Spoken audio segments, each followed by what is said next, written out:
Y yo conocí a Víctor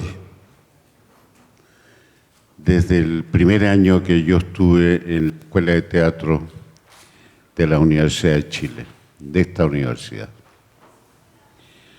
Que entré a los 18 años, después de un breve paso fugaz por la Escuela de Leyes.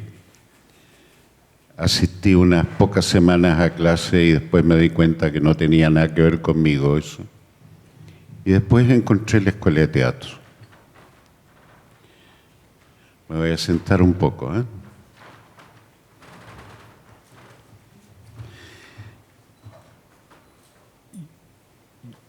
Yo venía de un pasado complicado.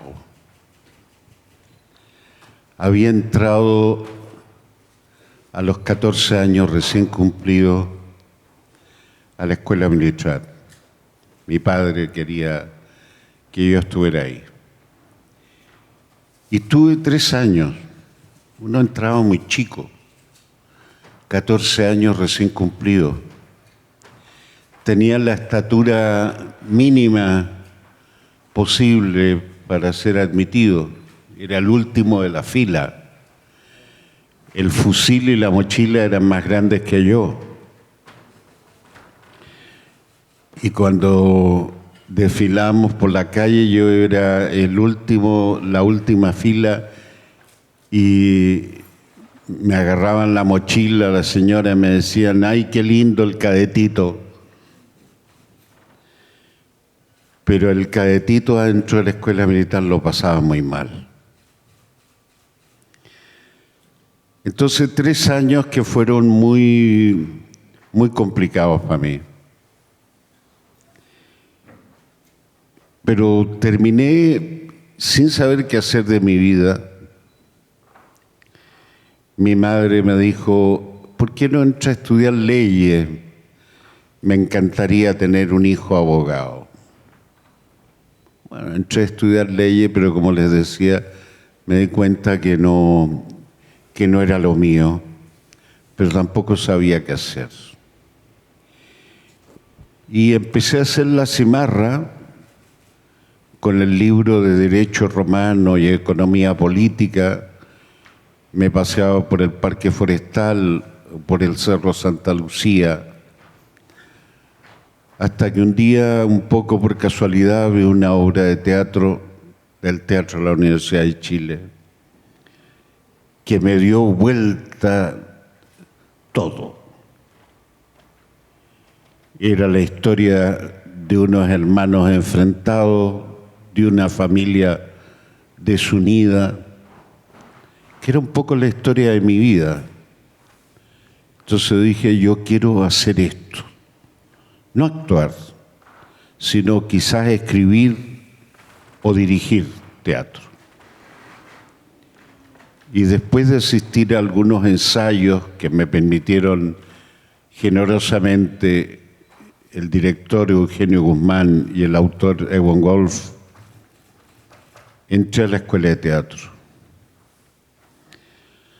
A los pocos meses era el festival de alumnos, donde yo no sé si se hace todavía, pero los alumnos sí. Era cuando más se aprendía, porque en el festival de alumnos tú tenías que presentar cada curso, tenías que presentar una obra, idealmente escrita por uno de los alumnos del curso. Y todos teníamos que hacer de todo: actuar, dirigir, hacer la escenografía, vestuario, acomodar al público, o sea, pasar por todas las etapas del teatro. Y era una manera muy buena de aprender el oficio de una manera integral. Y en ese festival, yo estaba en primer año, se presentó una obra del tercer año.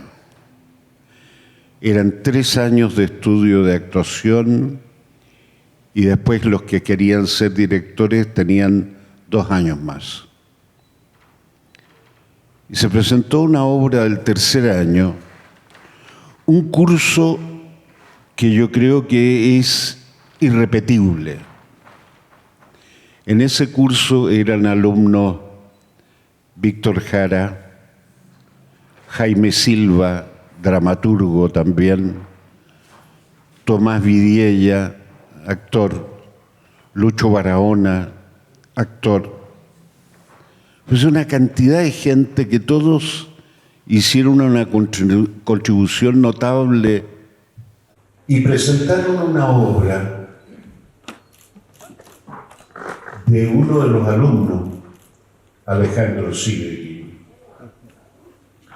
con un título maravilloso, como todas las obras de Alejandro, parecido a la felicidad.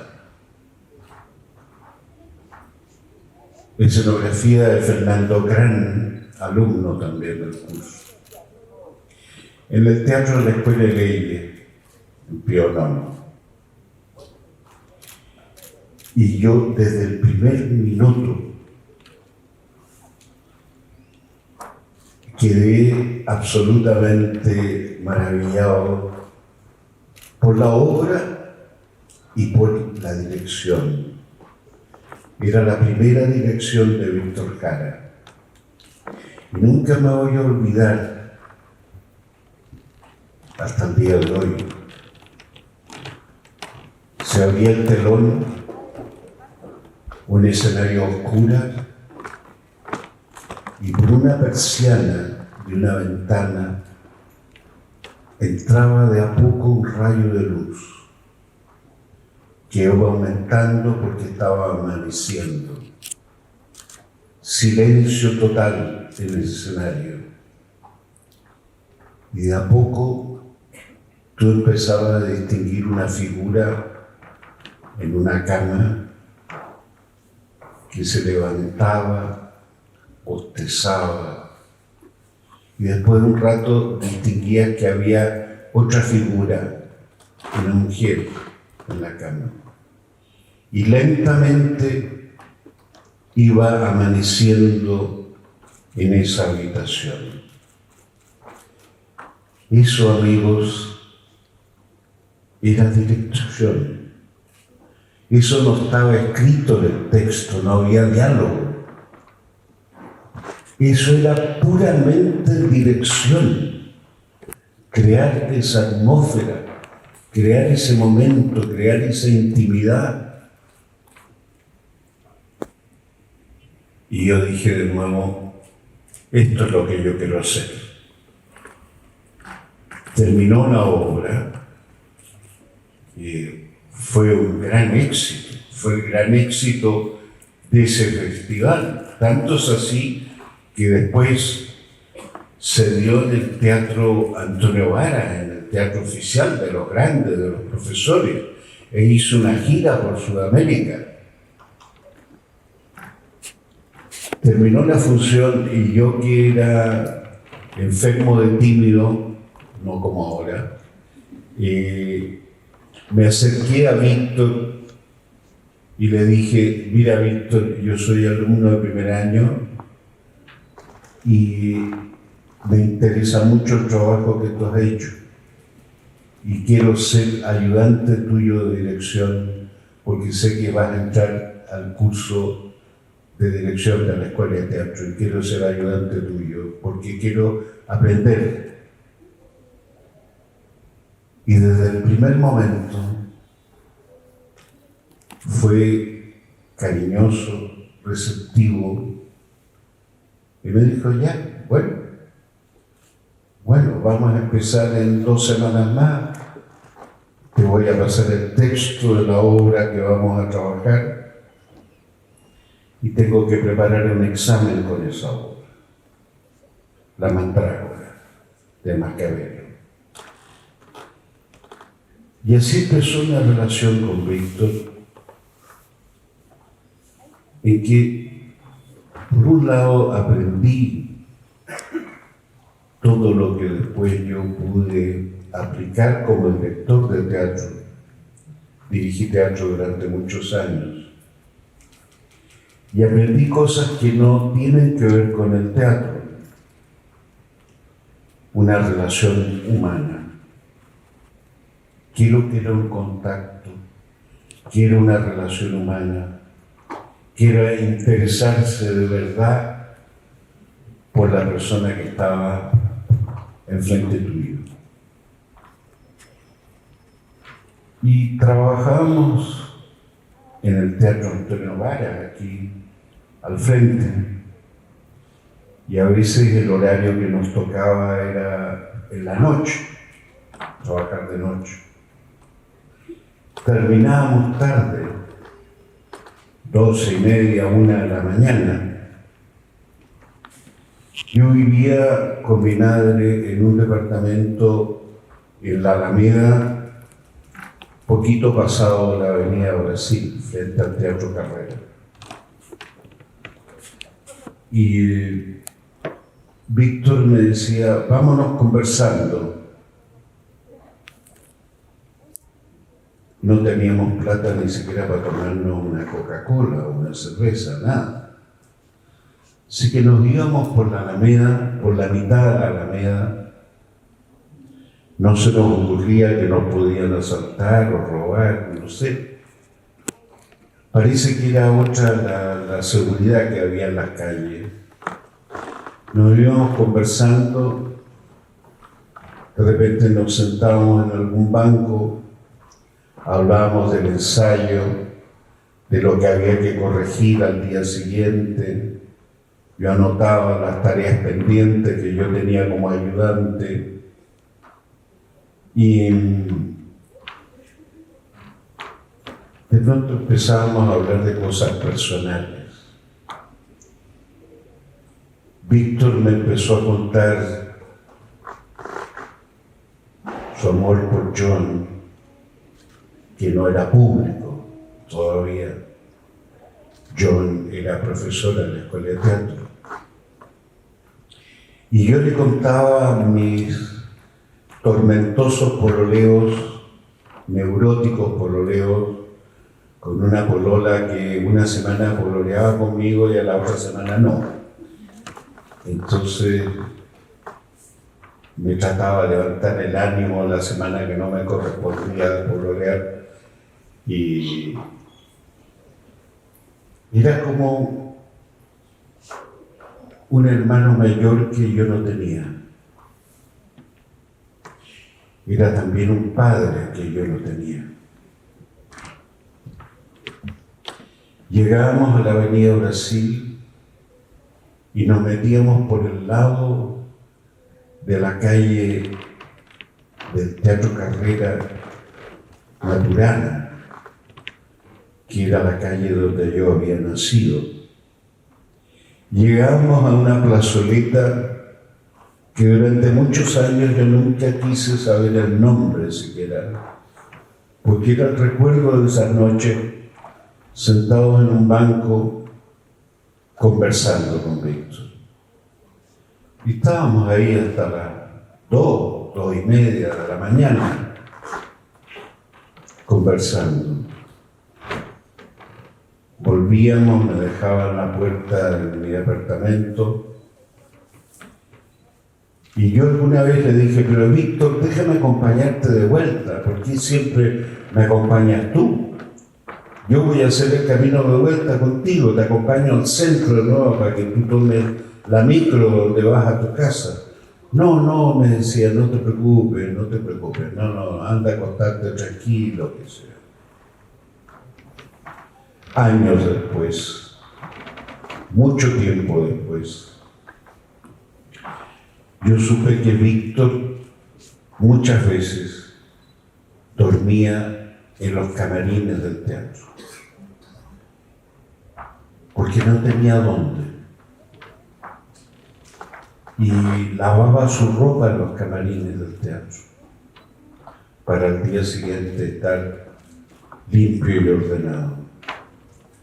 No tenía ninguna posibilidad económica, pero tenía un amor y una dedicación total al teatro que no importaba la falta de dinero, la falta de comodidades, no tener casa, dormir esa noche en un camarín del teatro y ducharse a la mañana siguiente en los baños de los actores. Fue cosas que aprendí después de él, porque él no se quejaba, nunca lo vi quejarse. Y en los ensayos, estoy hablando mucho, ¿no? Si no me cortan, ¿no? En los ensayos aprendí algo que después es lo que yo he aplicado cuando hago retratos en fotografía. A mí nadie me enseñó fotografía, yo soy autodidacta. Cuando yo empecé a hacer fotografía no había prácticamente donde estudiar. Estaban los cursos de don Antonio Quintana en la Universidad Técnica del Estado, pero no había prácticamente donde formarse como fotógrafo. Así que aprendí solo.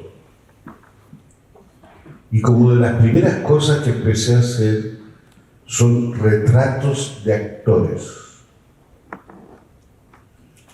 ¿Cómo hacía eso yo? Con una cámara que tenía sin fotómetro, sin trípode, sin luces, sin nada. Aplicaba lo que había visto a Víctor. Víctor, cuando dirigía a un actor, se lo llevaba a un rincón de la sala y hablaba con él algo que nadie más oía. Era una confidencia, era una complicidad. Entonces eso provocaba que el actor tenía un acto de confianza con Víctor. El acto de confianza que le permite desnudarse intelectualmente para poder llegar a la creación. Que surja la sensibilidad. Y en el retrato yo trataba de hacer lo mismo. Ten confianza en mí. Yo no voy a abusar de ti. No voy a hacerte daño. Y que poco a poco la persona fuera entregando algo de su interior, que es lo que yo quería tratar de fotografiar. Que no sabíamos exactamente qué, ni sabíamos dónde íbamos a llegar. Pero sí era un acto de mutua confianza, de complicidad. Eso lo aprendí con Víctor. Y hasta el día de hoy nadie me ha enseñado otra cosa. Fue lo que aprendí para hacer retratos, que es lo que más hago, que es lo que más me gusta hacer.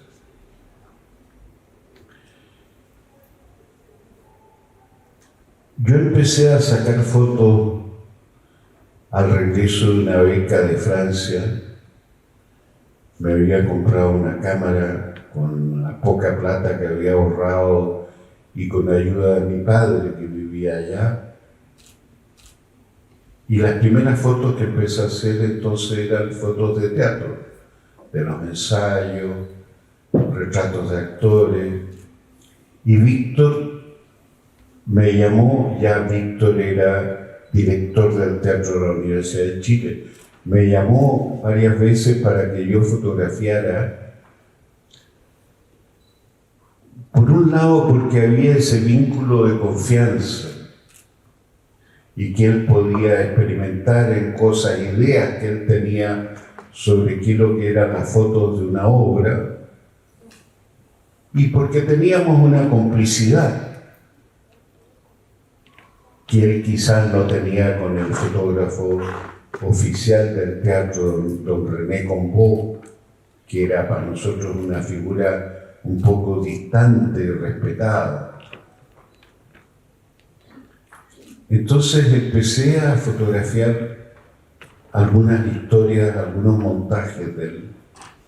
También lo hacía para ayudarme, porque él veía que yo era un pobretón con una cámara fotográfica que no me daba el presupuesto ni para tener un trípode, y quería ayudarme. Pero no decirme, oye, te voy a ayudar para que ganes plata, no. Víctor era mucho más sutil e inteligente que eso. Y esa foto que a todo el mundo le gusta, tomada en el banco del Parque Forestal, es la remolienda. Estaban montando Víctor la remolienda y estaban las fotos del fotógrafo oficial, pero él inventó hacer una secuencia de fotos para poner en el programa de mano, que era muy importante. Entonces fuimos al Parque Forestal a sacar fotos y con un poco el espíritu de la obra, que era un poco la risa, la broma, yo fui sacando a los actores. Al final se fueron los actores a la hora y media, y quedó el equipo de dirección: Víctor Sieveking, el autor, Sergio Zapata, el escenógrafo, y Bruna Contreras, la diseñadora de vestuario. Le saqué primero unas fotos bien aburridas, apoyados en el muro, no daba para mucho. Ya estábamos terminando cuando creo que a Víctor se le ocurrió, ¿por qué no nos sentamos en un banco? Se sentaron en el banco y de pronto Víctor dice algo que yo no oí, porque él tenía mucho sentido del humor, era muy serio en el trabajo, pero también podía ser muy palomilla. Y contó un chiste, una broma que yo no oí, y se produjo esa situación de risa, de felicidad, que es imposible de posar. Tú no puedes inventar una situación así y decirse, pónganse a reír así, así, no. Eso se produce o no se produce en una situación real. Y se produjo ese momento irrepetible. Yo alcancé a hacer 2 fotos y ya terminó. Y ahí viene el destino misterioso de la fotografía. Yo durante mucho tiempo no le di mayor importancia a esa foto. Me gustaba, sí, pero había otras también que me gustaban. Y lentamente, lo que a veces pasa con el trabajo del fotógrafo, la gente se empieza a identificar con esa imagen y se produce un vínculo misterioso. Fue la única fotografía de todas las miles que yo he hecho que le he puesto un título: Éramos tan felices. Y de a poco, esta foto, como un huérfano perdido, empezó a ser adoptada. Y la gente se la hizo de ellos. Como una canción que tú cantas cuando estás enamorado y te da lo mismo quién es el compositor, y cantas la canción o recitas la poesía y te haces dueño de la poesía, porque te sirve para expresar un estado de ánimo. ¿Quién se acuerda de repente de un bolero, de un tango, pero que te interpreta totalmente? Es el mejor homenaje que puede tener un fotógrafo. Que la foto se convierta casi en algo anónimo y que sirva para expresar lo inexpresado. Lo terminé de oír en las protestas de hace un par de años atrás o 3 años atrás, en que hacían unas reproducciones en un papel ordinario de pésima calidad y las pegaban en los muros. Yo miraba ahí al lado y los chicos ni tenían idea, ni les importaba saber quién era el fotógrafo, pero para mí era muy emocionante. Quizás fue un regalo que me dejó Víctor, a lo mejor. La última vez que lo vi, estaba con barba, cansado, en el aeropuerto, con la guitarra. Dije, hola Víctor, estoy tan cansado, me dijo. Me llevan de gira en gira por todos lados. No tengo tiempo de dirigir teatro. Y yo entiendo que para lo que estamos viviendo es más necesario mi presencia en un recital y cantando, pero hecho de menos el teatro. Fue la última vez que lo vi. Y yo siempre digo, ninguna muerte violenta es justificable.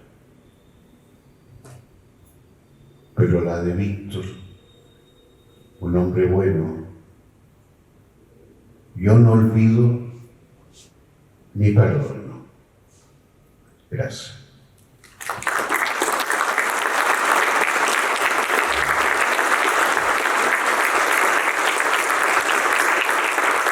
La idea es que ahora conversemos, ahora empieza el conservatorio, el conversatorio. Aquí hay un micrófono. ¿Pasaste la foto, no? No. Hacemos las fotos mientras seguimos. ¿Alguien quiere tomar el micrófono? Pregunta sencilla, ¿cómo se hace para ser feliz, por ejemplo?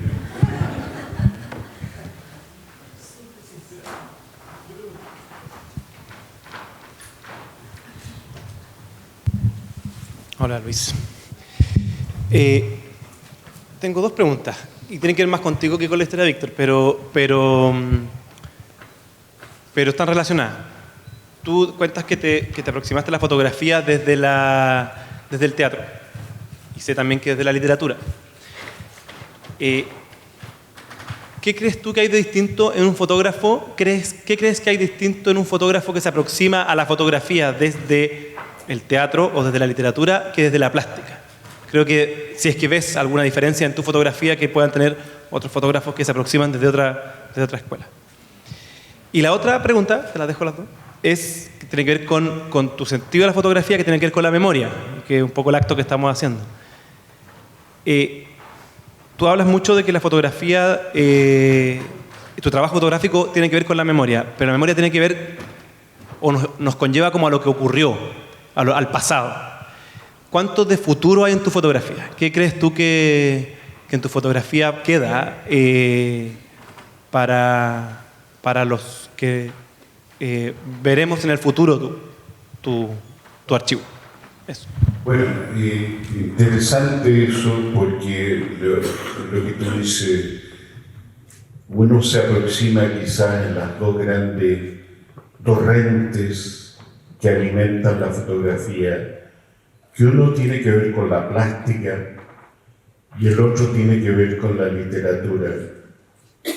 Y dentro de la literatura yo creo que más bien con la poesía. En el caso mío, yo estoy en la corriente literaria.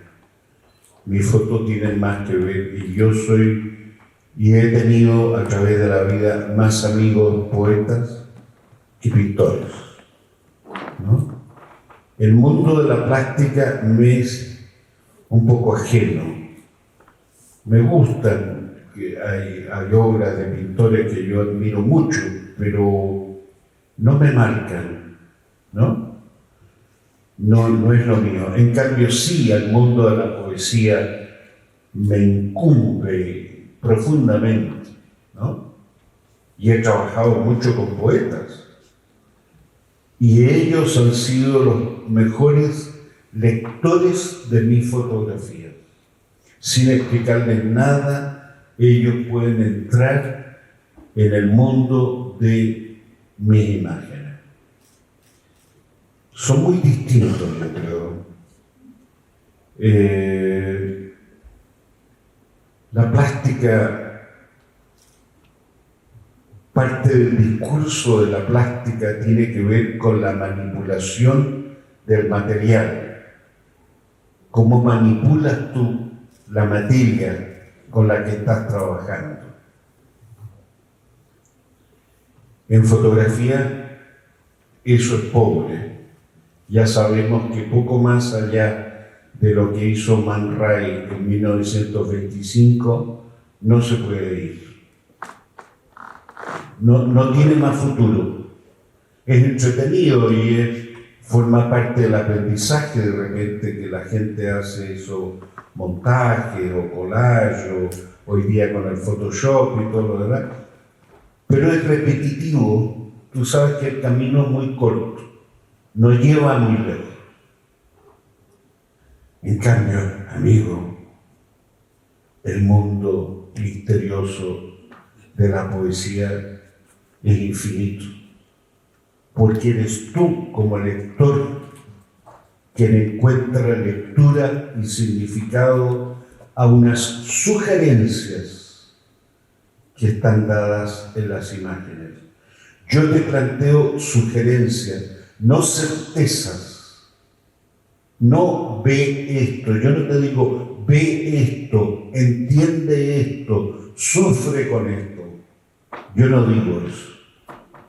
Yo dejo por ahí algunas cosas y tú tienes que completar el significado y la lectura. Por lo tanto, cada persona que ve la fotografía ve una foto distinta. Y eso es tremendamente rico. Es igual que la poesía. Tú lees un poema y para ti tiene una repercusión que a lo mejor el que lo escribió no lo soñó nunca. Y eso es la riqueza de la poesía. El circuito se termina por el lector. Esa es la primera pregunta. La segunda, ¿cuál era? Por eso mismo, está relacionado con lo mismo. Volvamos a la foto del banco. Millones de interpretaciones distintas. Cada persona va a tener, algunos se van a acordar de algo de ellos, algunos a lo mejor ni siquiera van a saber. ¿Qué va a pasar cuando una persona en Checoslovaquia vea esa foto? No tiene idea quién es Víctor Jara ni nada. Pero algo transmite esa imagen que algo le va a hacer, le va a repercutir en su interior. Va a haber una memoria, va a haber un recuerdo, porque tú fotografías por la memoria. Cuando yo fotografío es porque algo repercute en mi memoria y eso me hace fotografiar. Ver es un acto de memoria. Si tú le devuelves la vida a un ciego, al principio él no sabe qué ve luces y sombras. Tiene que armar primero memoria y decir, esto es una silla, esto es un mesón, esto es una pieza, esos son personas. Tiene que tener memoria. Por lo tanto, comparar eso después. El acto de ver está en el cerebro. Es un acto mental. Entonces, cuando yo veo algo que por alguna razón me interesa, tiene que ver con alguna emoción que está en mi memoria. Y también me permite imaginar, y eso es el futuro. Tengo pasado, presente y futuro. Gracias.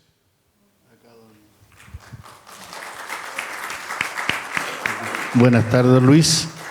Por esas cosas de la vida, en los años 80 llegó un afiche de su primera exposición retratando la memoria de Neruda, no sé si se acuerda.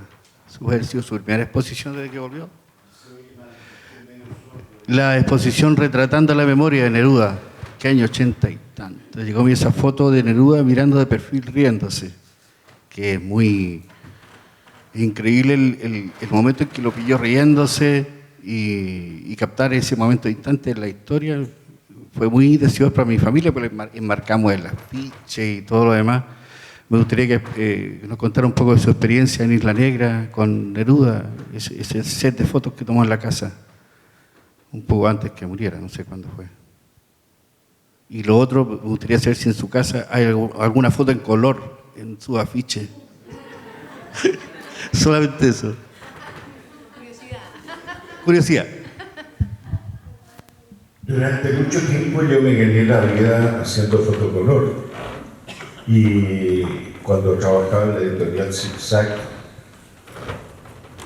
a mediados de los 60, era considerado un experto en color, ¿no? Porque, bueno, lo único que pasaba es que yo sabía leer un fotómetro, nada más, no había más truco que eso.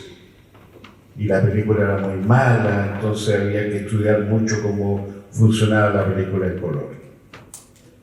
Y cuando llegué a París, exilado, también me gané la vida haciendo fotos de jarrones y de floreros en color. Y después en Barcelona también, foto de arquitectura, ya era un poquito mejor eso. Pero yo tenía el sueño así, utópico. Primero quise ser Cartier-Bresson. Era como un pintor decir un día quiero ser Picasso. Era que tonto. ¿Eh?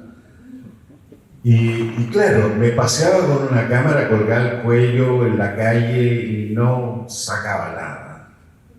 Lentamente me di cuenta que no iba a ser Cartier-Bresson. Después quise ser fotógrafo del National Geographic, fotos en color, muy violentas, las mujeres en la India, en Túnez, en lugares exóticos. Y fui 3 veces a la India en un periodo de 6 meses y saqué cientos de películas en color. Pero de a poquito vino un bichito ancho la cabeza diciéndome que estaba haciendo puras tonteras. Y se juntó con Neruda, porque me pidieron unos retratos de Neruda que tenía en la Municipalidad de Barcelona, que eran en blanco y negro. Amplié esa foto, leí los poemas de Neruda, vine a Chile con un pasaporte español y fotografié la casa de Isla Negra que había estado cerrada desde la muerte de Neruda. Y me pareció normal que eso tenía que ser en blanco y negro. No se me ocurrió que podría ser en color. Y al mismo tiempo empecé a fotografiar los exilados que pasaban por mi casa en Barcelona, a hacer el retrato. No sabía si los iba a ver de nuevo. Algunos pasaron una vez y no los vi nunca más. El gitano Rodríguez con su nostalgia de Valparaíso. Y eran retratos en blanco y negro. Y de a poco se me fue metiendo, se fue metiendo en el espíritu, en el corazón, que la fotografía era blanco y negro, porque tenía misterio que el color no tenía. El color pretendía ser la realidad, era como decirte siempre, mira, ajá, yo soy así, el cielo es azul y todo lo demás. Y la fotografía no es la realidad, pues. La fotografía es, a partir de la realidad construye un mundo. Entonces me pareció que tenía más sugerencias misterio la fotografía en blanco y negro. Y cuando hago clases yo no prohíbo que saquen en color, yo no soy un chiita. Cada uno hace lo que quiere, y alguno quiere sacar en color, bien. Si alguno quiere sacar en digital, allá él, ¿no? Pero yo le señalo que hay más posibilidades con película y con blanco y negro. Contesté a media tu pregunta, pero en fin. El día que quebró la Kodak y cerró, el día de luto para usted, ¿no? ¿El día que? Que quebró la Kodak, el día de luto para usted. No, porque yo hace mucho tiempo uso Ilford.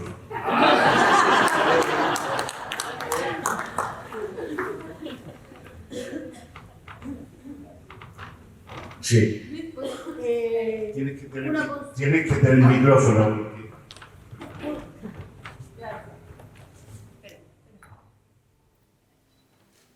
Hola, buenos días. Es un placer estar acá. Yo también hago fotografía del año 80. Igual, siento que igual tú fuiste como mi mentor en ese momento de mi vida. En relación a lo que estabas conversando ahora, en relación a la fotografía y color, y la blanco y negro, en un momento dijiste en alguna entrevista, historia, de que la fotografía blanco y negro en cierta forma es lo que el espectador puede apreciar de parte de su experiencia. En lo personal, yo no titulo mis fotografías, porque siento que al titularlas le estoy dando un camino al espectador. Entonces, creo que eso es la libertad de cada uno el que está presenciando. Y la última vez me pasó una experiencia que igual la quiero comentar para en cierta forma plantear esto, lo que estoy hablando. Tengo en mi living de mi casa, que es mi galería, nuestra galería personal, donde hay una foto con pelotas de colores con un niño acostado. Entonces mi nieta, que está aquí durmiendo, de 2 años, me dijo, esa es una foto con dulces. Y yo le dije, no, son pelotas. Y después caí en cuenta de que ella veía dulces. Y dije, sí, son dulces. Yo siento que eso pasa en cierta forma con la fotografía en blanco-negro. Yo, aparte de mi experiencia, lo que yo he vivido es lo que yo veo en la imagen. Y eso lo aprendí de cierta forma también contigo. Estoy muy, muy emocionada de estar acá. Hace 30 años que no te veía. Estoy súper emocionada y gracias por esta oportunidad de poder compartir. Hoy junto con dos académicos de matemáticas. A ver, ¿se escucha? Ahí sí.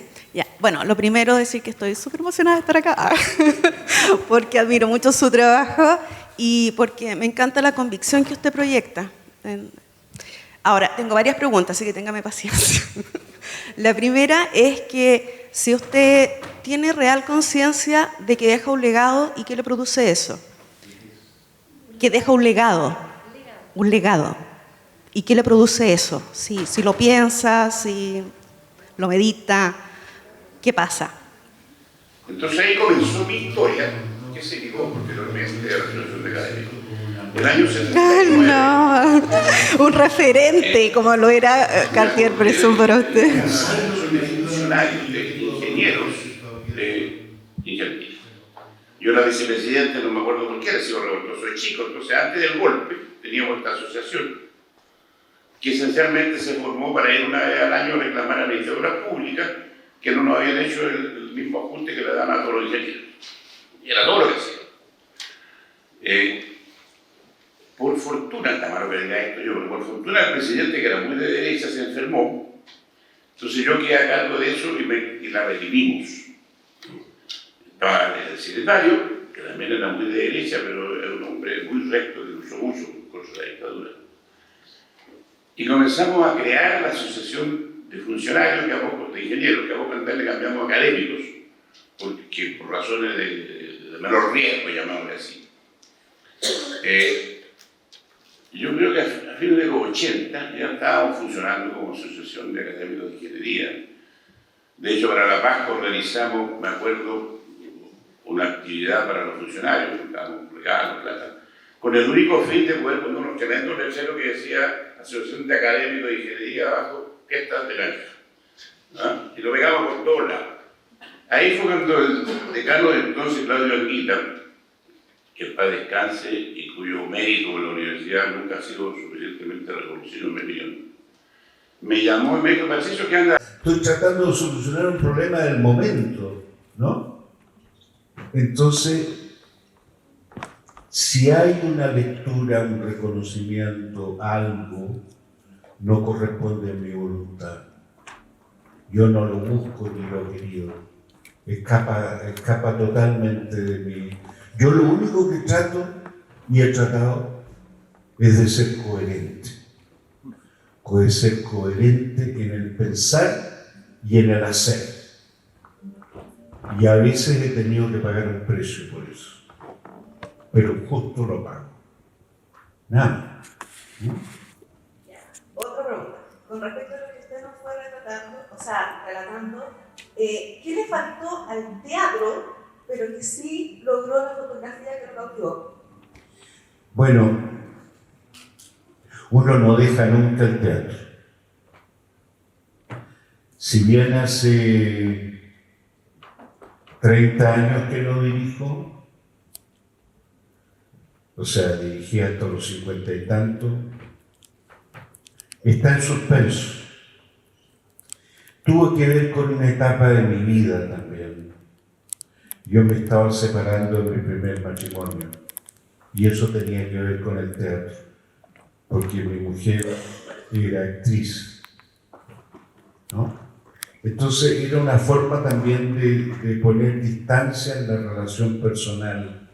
La fotografía era una experiencia, una vivencia que yo no compartía con ella, ¿no? Entonces fue también contribuir a crear separación y distancia.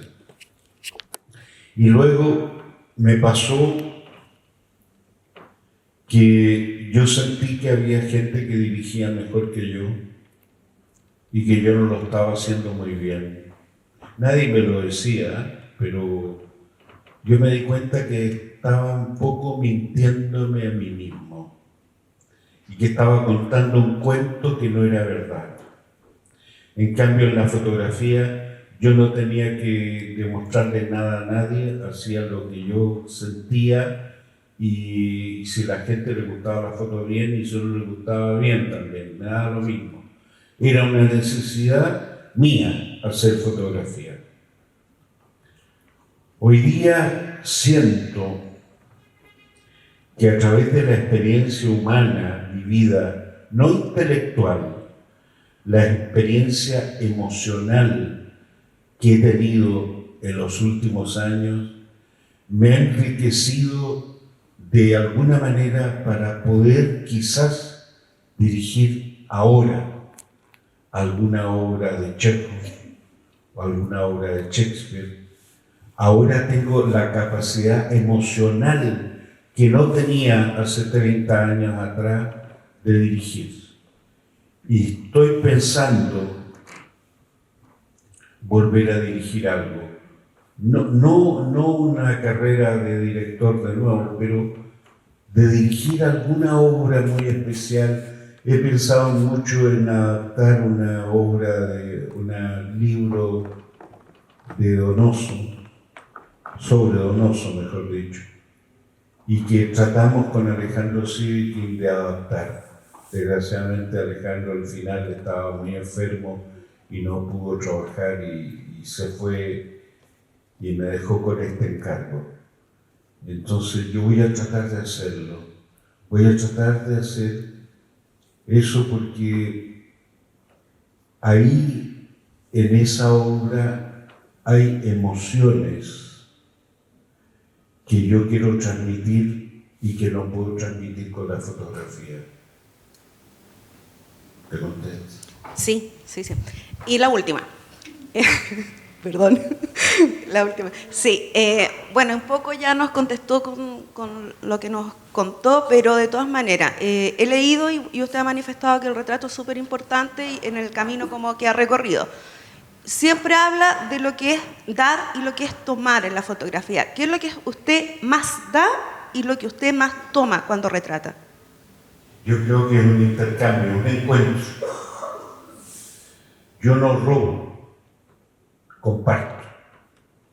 Y espero, mira, cuando hago un retrato, normalmente, si es un escritor, yo leo los libros, varios libros.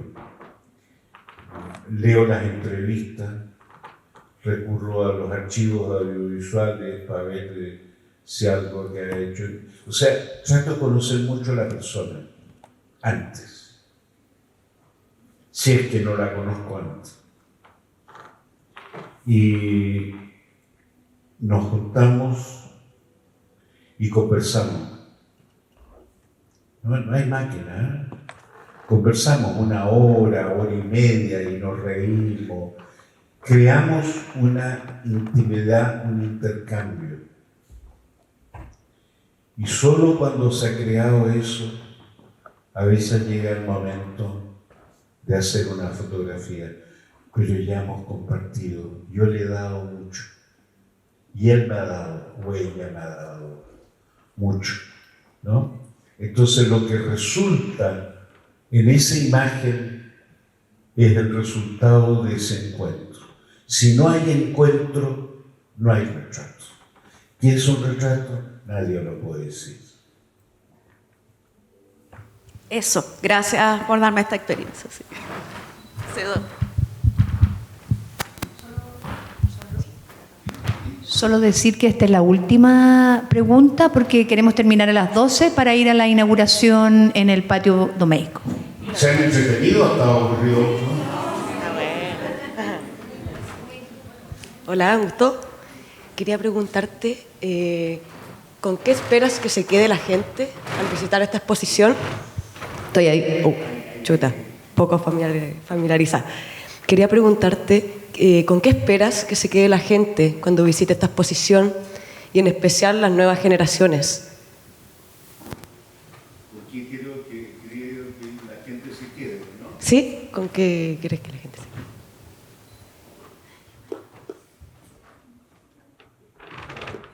Buena pregunta, no sé si tengo respuesta. No sé si tengo respuesta. A mí me produce emoción ver las fotos de Víctor, ¿no? Tengo esa imagen de ese ser creativo, maravillosamente creativo, imaginativo, y de ese buen ser humano, ¿entiendes? Y por lo tanto, del horror que crea su ausencia. Me gustaría que estuviera aquí. Espero que quede eso.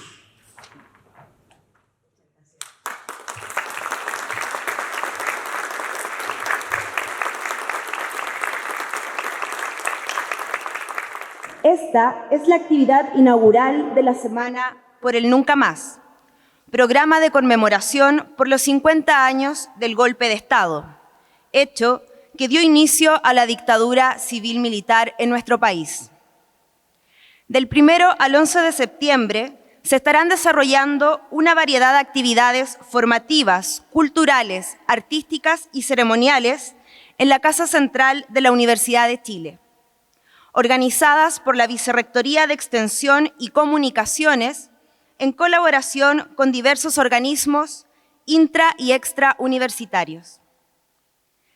Saludamos a todas y todos los presentes, en especial a la Vicerrectora de Asuntos Estudiantiles y Comunitarios, Josiane Bonnefoy, a la Vicerrectora de Extensión y Comunicaciones, Pilar Barba, y muy especialmente a la Fundación Víctor Jara, por hacer posible este encuentro, y por supuesto al fotógrafo nacional Luis Poirot, coautor de la exposición Víctor Jara, Dos Miradas, 50 años.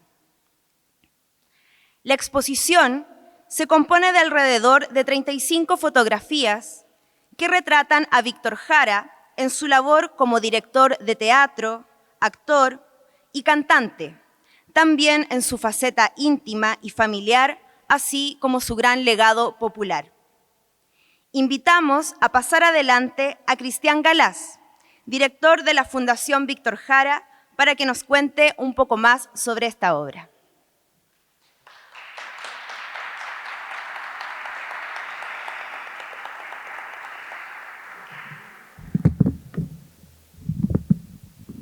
Muchas gracias. Yo no les voy a contar mucho más sobre la obra porque me va a retar Lucho Paró, porque cada uno tiene que enfrentarse a esta fotografía y ver lo que quiera ver, ¿no? Lo que quiera interpretar. Yo quiero agradecer, bueno, a las dueñas de casa, a Pilar, muchas gracias de verdad por acoger esto, por ayudarnos en todo a que llegáramos hasta acá. No fue fácil. Siempre las exposiciones son un tema complejo de resolver. Hay que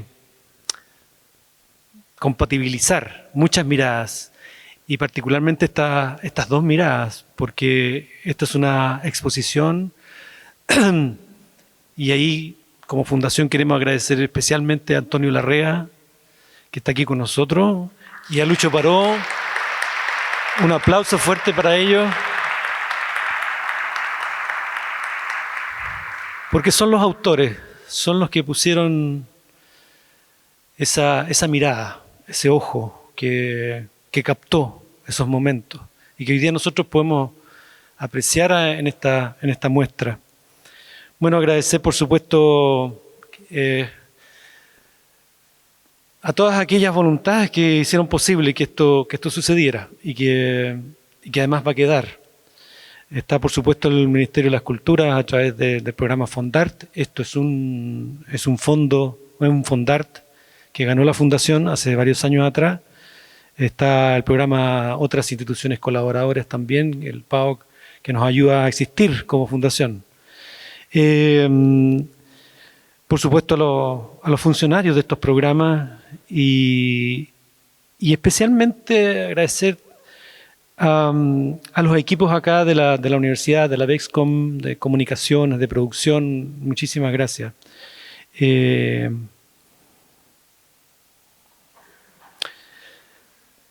Un agradecimiento también muy especial a Mónica y Jorge de Gronemeyer, del taller Gronefot, que hicieron este bellísimo trabajo de ampliación de estas fotos, porque estas fotos no son lo mismo mirarlas así en este gran formato que mirarlas en un catálogo o en una pequeña ampliación. Ese trabajo muy fino de parte de ellos es el que podemos y vamos a apreciar ahora. Así que muchísimas gracias, Mónica y Jorge. Y bueno, muchísimas manos, voluntades que se unieron a esto. Agradecer así a Catalina Echeverría, Marile Yancaqueo, Rocío Guajardo, Fernanda Letelier, David Bravo, Cristian Larrea, Alex Miranda, Felipe Vera, Jorge Leiva, Andrés Figueroa, Ronald Pérez y todo el equipo de nuestra fundación que también intervino y apoyó para que esto fuera posible. Decirles que nos hace mucha ilusión que comencemos acá, en la Universidad de Chile, con esta exposición, pero esta exposición va a seguir itinerando y va a ir luego a La Pintana, a Cerro Navia y a la Comuna de Santiago, a la Municipalidad de Santiago, y esperamos que muchos otros lugares de nuestro país. Es una bella exposición. Y tomando un poco del conversatorio que tuvimos con Lucho y agradecerles esas palabras, esa hora en que nos estuvo ahí emocionando con su relato,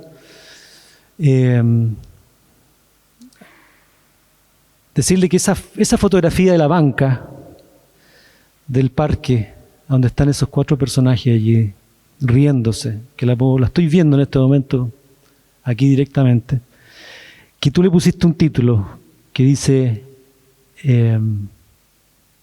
Éramos tan felices.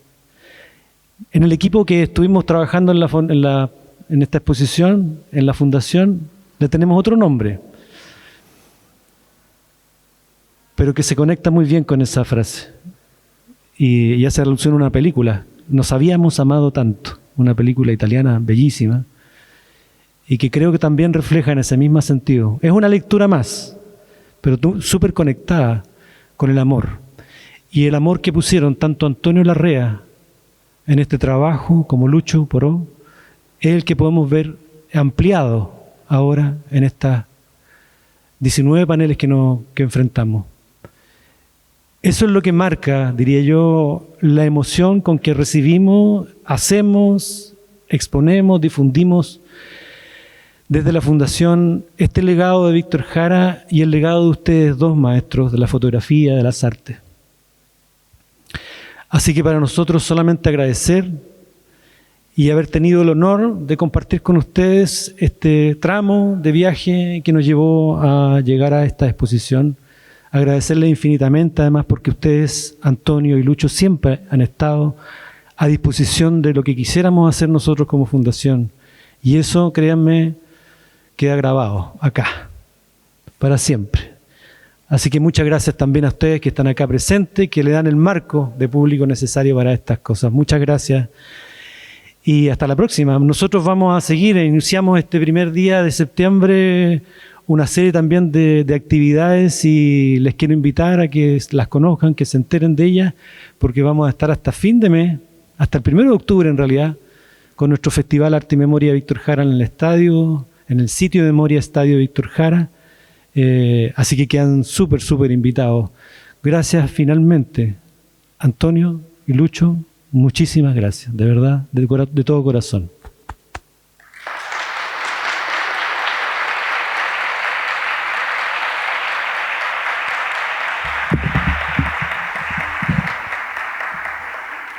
Muchas gracias, Cristian, por tus palabras.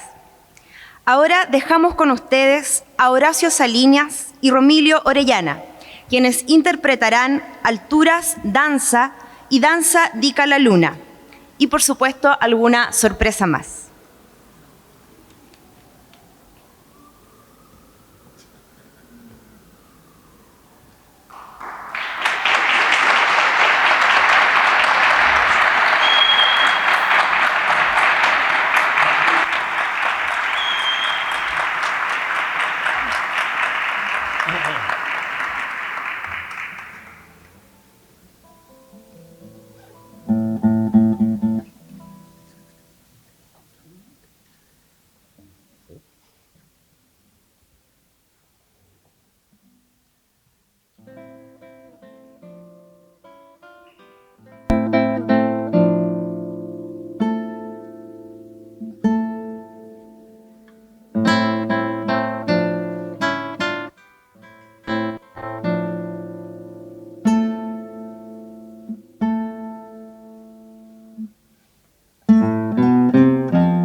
Bueno, no estaba en el anuncio de las piezas que vamos a tocar. La intercalamos ahora porque nos dieron ganas de tocar Araucarias.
Muchas gracias por esta hermosa interpretación musical.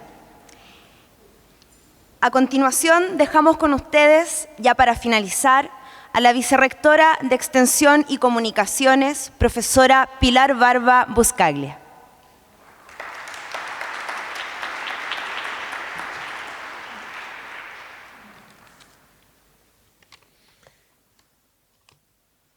Quisiera, en nombre de la Universidad de Chile, darles a todos y todas la más cordial bienvenida a esta exposición, a esta actividad que da inicio a la Semana del Nunca Más, que es como hemos llamado esta serie de encuentros y eventos con los que nos hemos propuesto recordar y reflexionar en torno a los 50 años transcurridos desde el golpe de Estado de 1973.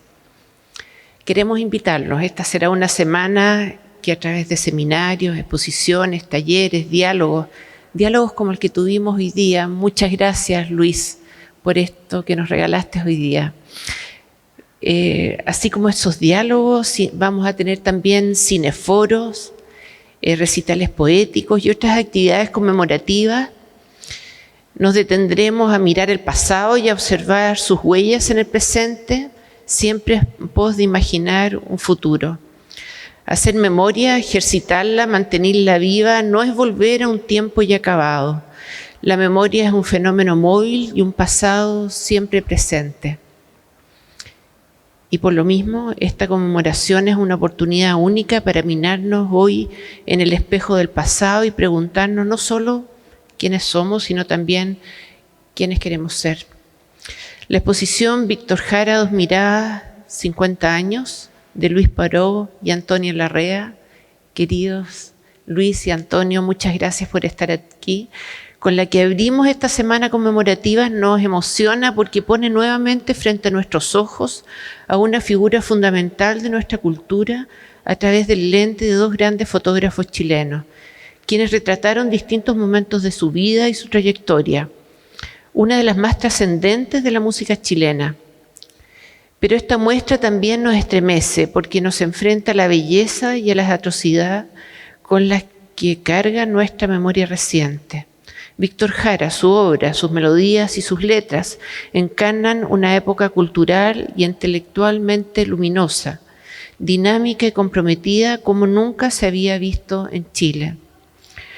A la vez, su asesinato nos recuerda la brutalidad y la violencia de la dictadura, el dolor de los y las miles de víctimas y las deudas de justicia y reparación con las que seguimos lidiando hoy y que se reflejan, sin ir más lejos, en la recién, esta semana, es decir, medio siglo más tarde, la Corte Suprema dictó sentencia definitiva por el secuestro y homicidio. Es un privilegio poder reunir en una exposición aquí, en el Patio Domeico, que también es el Patio de los Derechos Humanos, de nuestra Casa Central, las obras de Luis Paró y Antonio Larrea, dos nombres imprescindibles en la fotografía chilena, guardianes de nuestra memoria visual y testigos privilegiados de nuestra historia y sus protagonistas. La Universidad de Chile fue el lugar donde Víctor Jara y el fotógrafo Luis Paró, ambos estudiantes de teatro de diferentes generaciones de esta casa de estudio, se conocieron y también fue el lugar de formación de Antonio Larrea, quien realizó sus estudios en la Escuela de Artes Aplicadas, nuestra futura Escuela de Diseño. Esto remarca el lugar central que ha tenido también nuestra universidad en la historia cultural del país, pero ante todo, si pensamos en Víctor y en su asesinato brutal, nos recuerda el enorme impacto humano que tuvo el golpe de Estado entre nuestros egresados y la comunidad universitaria. Es nuestro deber no olvidar sus historias, como también lo es aportar a la construcción de una memoria colectiva que nos permita abrir un espacio de encuentro con las futuras generaciones, con las generaciones nuevas. Esta exposición y las demás actividades de la Semana Nunca Más buscan justamente eso, recordar, incitar a la reflexión y al pensamiento crítico, pero ante todo fomentar la creación de una ciudadanía comprometida con la democracia. Educación para la democracia es nuestro lema, en otras palabras, educar para el nunca más. Quiero agradecer a la Fundación Víctor Jara, en especial a ti, Cristian, por estos 30 años en los que han resguardado y dan vida la vida al legado de este artista esencial, a quien hoy rendimos homenaje a través de un archivo fotográfico invaluable. Quiero también agradecer y rendir un homenaje a Joan Jara, también una creadora y creadora de la Fundación, bailarina de destacada trayectoria, Premio Nacional de Arte, de la Representación y Audiovisuales en Chile, activista y luchadora incombustible por la dignidad, la memoria y la justicia. Quisiera cerrar citando las palabras del propio Víctor Jara, cuya voz a 50 años del golpe de Estado y de su muerte se oye más fuerte que nunca en este espacio. Él nos decía: me mataron tantas veces por levantarles la voz, pero del suelo me paro, porque me prestan las manos, porque no estoy solo, porque ahora somos tantos. Muchas gracias.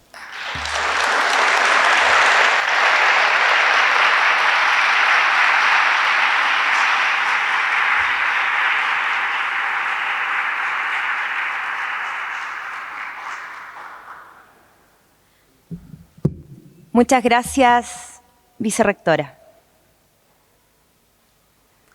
Sin más, les invitamos a todas y todos a recorrer la muestra mientras disfrutamos de un momento de camaradería. Muchas gracias por su presencia.